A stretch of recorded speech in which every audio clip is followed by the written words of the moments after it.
السلام عليكم ورحمة الله وبركاته. ازيكم عاملين ايه؟ يا رب دايما تكونوا بخير. النهاردة بإذن الله هنعمل فيديو جميل جدا جدا جدا. هنعمل فيه اللي هو الزبيب أو العنب المجفف بطريقة سهلة جدا جدا جدا. واحنا عارفين ان الزبيب أو العنب المجفف ده غالي جدا. من الحاجات اللي احنا بنحتاجها في رمضان وغير رمضان كمان بنحتاجها، ومغذي جدا للأطفال. لو الطفل كان منه كده عادي جميل جدا ومغذي بإذن الله. تعالى طريقة التجفيف وازاي يطلع معاكي بنفس الجمال ده، وازاي يطلع، وازاي في إيه المدة اللي هتجففي فيها، واي عنب ممكن يتجفف. هقولك على ده كله في الفيديو. بس قبل ما نخش الفيديو هنسمي الله ونصلي على الرسول عليه افضل الصلاة والسلام. وما تنسوش تدعمونا باللايك والشير. لايك يا جماعة لو سمحتم عشان القناة بتاعتنا تستمر بإذن الله. والصلاة على الرسول عليه أفضل الصلاة والسلام.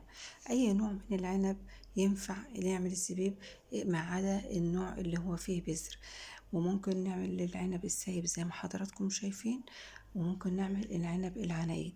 أنا عملت النوعين، نوع السايب والعنايد. لأن أنا كنت جايبة كمية.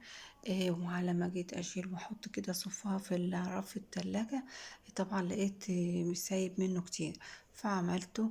ورجعت تاني عملت عناقيد. زي ما هنشوف في الفيديو بإذن الله. أول خطوة معانا هننضف العنب كويس جدا جدا جدا ونغسله كويس. الخطوة اللي بعد كده هنحط في حلة مية تغلي، عليها عصرة من الليمونة. بس خالص ما حطيتش غير ليمون. حابة تحطي ربع معلقة من ملح الليمون مفيش مشكلة خالص. تمام، هو هيحفظه، الليمون بيحفظه طول السنة. طبعا خد معايا غلوة واتنين لمدة دقيقتين اتنين بس. بدأت أشيله وأحطه في مصفى وأصفيه كويس جدا جدا، وأحطه في بدون زيت بدون أي حاجة خالص. بلاش الزيت عشان الزيت بيدي ريحة كده.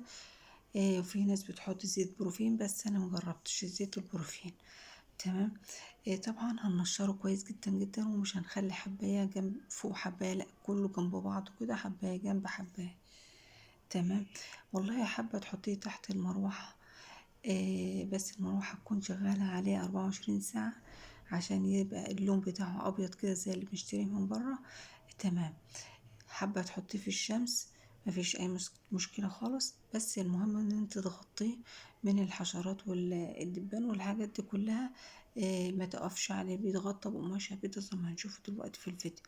هنعمل الفيديو اللي هنعمل دلوقتي الطريقة التانية بالعناقيد. نفس الطريقة، حطيت مية غليت وحطيت عصرة ليمونة كبيرة.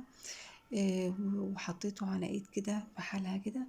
وبدأت خد غلوتين اتنين برضو مع دقيقتين اتنين، وخرجته من المية زي ما حضراتكم شايفين كده. ما تسويش أوي زيادة عن اللزوم، يا دوبك ما تحطوش وتشيليه، لا ياخد وقته، هما دقيقتين اتنين.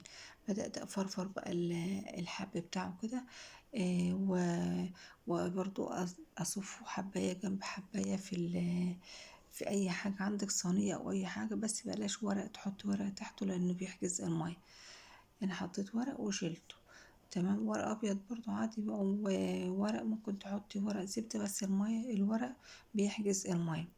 تمام. والله حابة عندك اللي هي الصناديق اللي هي بسم الله ما شاء الله، اللي هي الخشب دي، حطي صفي حباية جنب حباية. ده معانا في اليوم التاني. تمام. بدأت الحباية تكرمش. وبدأ لونها يهدى شوية، أو بدأ تقل شوية في الحجم. تمام. دلوقتي هنسيبه في تحت المروحة زي ما قلت لك، بس المهم ما تقفليش المروحة من عليه. لو انت حابة يبقى اللون الابيض كده زي ما حضراتكم شايفين. تمام. ده بدأ الحباية تقل وبدأ يكرمش معانا زي اللي بنشتريه من بره. بعد كده او حابة بعد كده ان انت تحطي في الشمس، مفيش مروحة مفيش ظل، هتحطي في الشمس بس تغطي كويس جدا. شايفين بسم الله ما شاء الله كمية كبيرة وبأقل تكاليف، وموجود عندنا وموجود كتير في الأسواق اليومين دولت. واعملي واملي بيتك خير بإذن الله. جميل جدا جدا جدا، تحفة، ما خدش مننا أي وقت ولا أي مجهود. وصفة سهلة وجميلة جدا جدا. هنعبيه دلوقتي سواء في علبة تلاجة أو في كيس من بتاع التلاجة، ونحطه باب التلاجة. تمام. مفيش، ما بيحتاجش أي حاجة خالص خالص. وإن شاء الله تحفظ معاكي من السنة للسنة، هيكون جميل جدا جدا جدا معاكي. يا رب فيديو النهاردة يكون عجبكم، ولو استفدتوا أي استفادة ما تنسوش تدعمونا باللايك والشير واشتراك في القناة عشان كله يستفاد بإذن الله، وشيروا الفيديو، واشوفكم على خير فيديو قادم بإذن الله. سلام.